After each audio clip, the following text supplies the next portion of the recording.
ऐसे त्रिकूट पर्वत पर एक गढ़ रहता है हाथी, अपने परिवार के सहित परिवारी जनों के साथ रहता है। एक दिन वह गढ़ जो है हाथी उस सरोवर में जल पीने के लिए गया। अपने बच्चों की पत्नी के सहित सरोवर में जल पीने गया तो वहां पर जैसे जल में प्रवेश किया, स्नान करने लगा, अपनी सूंड में जल भर करके अपने ऊपर जल डालने लगा और अपने जो बच्चे थे उनके ऊपर भी जल डालने लगा और स्नान करने लगा। लेकिन कुछ प्रभु की गति ही अलग थी। जैसे ही किलोल कर रहा था, मेरे मन कुछ और है और भरता के कुछ और। कुछ ईश्वर की गति ऐसी हुई, जैसे ही सरोवर में प्रवेश किया तो उस समय एक बड़ा ग्रह रहता था जल के अंदर। उस ग्रह ने मगर में उस हाथी का पैर पकड़ लिया। जब पैर पकड़ा तो ग्रह जो है उसको खींचने लगा, अंदर जल के अंदर खींचता है, ले हाथी बाहर खींचता है। लेकिन ग्रह जो जल में रहने वाला है तो उसकी ताकत उसमें अधिक चलती है। हाथी एक भूमि पर पृथ्वी पर चलने वाला है, इसलिए उसकी शक्ति पृथ्वी पर ज्यादा होती है। हाथी की शक्ति कम हो गई जल के अंदर, ग्रह खींचता जा रहा है। जब उसके बच्चे थे, उसके बच्चे भी सूंड में सूंड लगा करके उसको खींचने लगे, पत्नी खींचने लगी, लेकिन उन पर कोई भी प्रभाव नहीं पड़ा। बहुत प्रयास किया लेकिन कुछ भी प्रयास नहीं चला। ग्रह बार बार जल में खींचता जा रहा है और काफी जल के अंदर ले गया तो उसके बच्चे पत्नी कहने लगे, देखो तुम तो संकट में फंसी गए हैं, हमने प्रयास कर लिए लेकिन हम तो जा रहे हैं, काफी समय हो चुका है। ग्राह कहने लगा, देखो ऐसा है, तुम मेरे बच्चे हो, परिवारी जन हो, तुम मेरी पत्नी है। जब मेरे ऊपर संकट आया है और तुम मुझे छोड़ करके चल गई, मैं इस संकट में फंसा हुआ हूं, तो मेरे सामने तो रहो। यदि मेरे प्राण निकलेंगे तो मुझे ये तो रहेगा कि मेरा परिवार मेरे सामने तो था, मेरे बच्चे मेरी पत्नी मेरे सामने तो थी, और आप मुझे छोड़ करके जा रहे हैं। पत्नी कहने लगी, महाराज क्या किया जाए, हम कब तक रहे, 1000 वर्ष व्यतीत हो गया, हम भूखे प्यासे तड़प रहे हैं, हम कुछ आपकी मदद नहीं कर सकते। हाथी विचार करने लगा, ये संसार कैसा स्वार्थी है कि मैं अपनी शक्ति के द्वारा कितना प्रयास करता था, इधर उधर से बच्चों का पालन पोषण करना, व्यवस्थाएं करना, ये मेरा काम था। जब मेरे ऊपर संकट आया तो छोड़ करके चल दिए। पत्नी कहने लगे, क्या किया, ये संसार की रीति है, संकट आता है तो कोई किसी का नहीं होता। सुख के सब साथी, दुख में न कोई, सुख के सब साथी, दुख में न कोई, मेरे राम तेरा नाम एक सोचा दूजा न कोई, सुख के सब साथी, दुख में न कोई, ओ मेरे राम तेरा के सोचन पूजन को फूल और थोड़ा फूल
झूठी काया झूठी माया जीवन आनी जानी काया झूठी काया झूठी माया जीवन आनी झूठी काया झूठी माया जीवन आनी जानी काया झूठी काया झूठी माया जीवन आनी जानी फिर चाहे को सारी उमरिया फिर चाहे को सारी उमरिया पाप की गठरी ढोले सुख के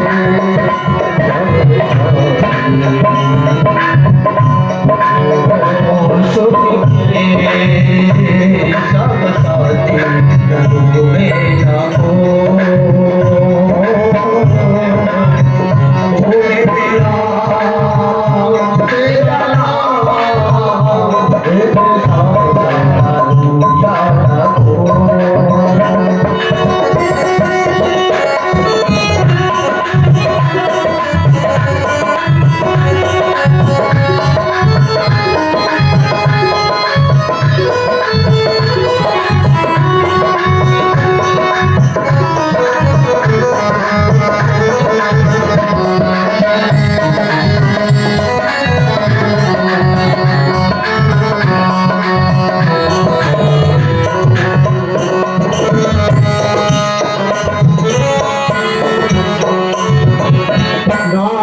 तेरा ना कुछ मेरा ये जग जोगी वाला तेरा ना कुछ तेरा ना कुछ मेरा ये जग झूठी माया है ना कुछ तेरा ना कुछ मेरा ये जग जोगी वाला तेरा ना कुछ तेरा ना कुछ मेरा ये जग झूठी माया है राजा हो या रंग सभी का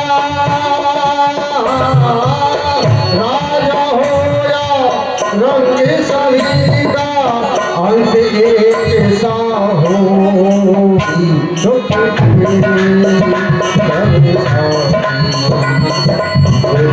मैं न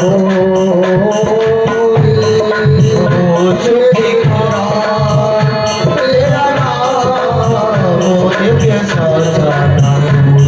नाम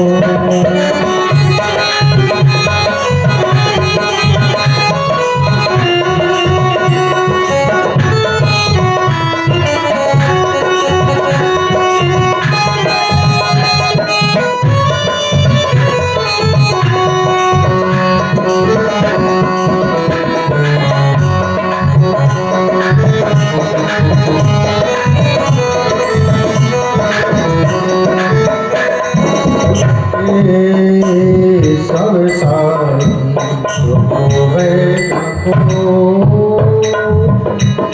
ये संसार कैसा है? निस्वार्थी है। स्वार्थ के लिए सबका प्रेम है कि कस्य माता पिता कस्य भार्या सहोदर अर्धकालीन संबंधा का कस्य परवेदन। कौन किसका स्त्री, कौन किसका मित्र, कौन किसका भाई, कौन किसके परिवारीजन, सब स्वार्थ के बसे हुए हैं। हाथी बैराग को प्राप्त करने वाला विचार करने लगा, मेरा जीवन कमाते कमाते निकल गई, व्यवस्था करते निकल गया, लेकिन आज जब मेरे ऊपर संकट आया है तो वही स्त्री पुरुष जो मेरे से प्रेम करते थे वही त्याग करके जा रहे। यही संसार की स्थिति है। कितना भी कर लो, जीवन ऐसा ही है। अंत समय किसी ने कोई आपको धन्यवाद नहीं दिया। रात दिन मेहनत करते हैं, पसीना पसीना हो जाता है, लेकिन किसी परिवारीजन ने किसी को धन्यवाद दिया? कमाने वाले नहीं। यही संसार स्वार्थी है साहब। घर में रहने वाले गरम रोटी खाते हैं और जो मेहनत कमाता है करता है वो ठंडी रोटी खाता है। ऐसा विचार करने लगा हाथी, ये क्या संसार है। और जब बच्चे पत्नी छोड़ करके चले गए तो हाथी ने विचार किया कि इसका कारण यही है, जब कोई किसी का नहीं है तो उस गज ने उस सरोवर से एक कमल का फूल तोड़ा और ऊपर की तरफ सूंड कर ली कि कोई किसी का नहीं है, तो भगवान सबके ही भगवान को पुकारने लगा। मैं अपराधी जन्म का, मेरी करो संभार, तुम दाता दुख भंजना, मुझे करो नरक से पार।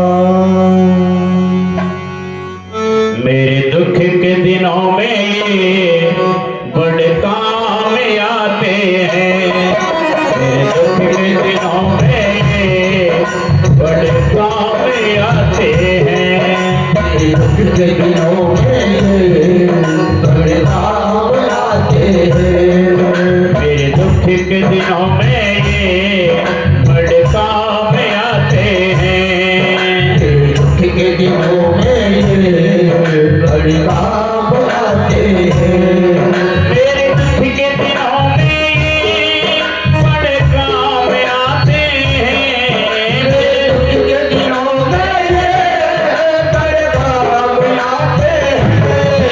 जब कोई नहीं आता, जब कोई नहीं आता, मेरे शाम आते हैं, जब कोई नहीं आता, मेरे शाम आते हैं, ये जब कोई नहीं आता, मेरे शाम आते हैं, जब कोई नहीं आता, मेरे शाम आते हैं।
इस प्रकार से उस गज ने भगवान को पुकारा, जैसे एक पुष्प अर्पण किया और भगवान से प्रार्थना की, तो भगवान तो शीघ्र प्रसन्न होने वाले हैं। तो भगवान को कुछ पदार्थों की आवश्यकता नहीं। भगवान कहते हैं कि पत्रम पुष्पम फलम तोयम यो मे भक्त्या प्रियक्षत, कि जो भक्त प्रेम से भाव से पत्र पुष्प फल जल जो भी मुझे अर्पण कर देता है तो मैं उसी से प्रसन्न हो जाता हूँ। यहाँ एक पुष्प अर्पण किया तो भगवान को आने में देरी नहीं, सुदर्शन चक्र लेकर के आए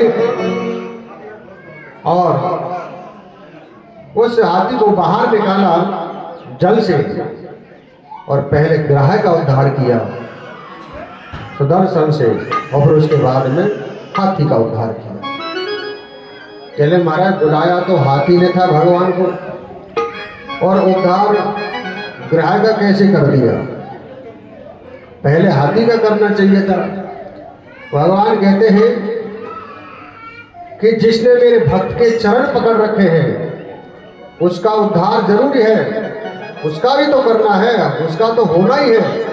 हाथी का तो उद्धार तो निश्चित है, लेकिन जिसने भक्त के चरण पकड़ लिए उसका भी उद्धार कर, उसका कल्याण कर दिया। भगवान के दिए में भक्ता जना पाता नहीं भक्तास ते जना। उद्धार करते राजा परीक्षित ने पूछा महाराज कि भगवान ने, मैंने सुना है कश्यप रूप धारण किया, मद्राचल को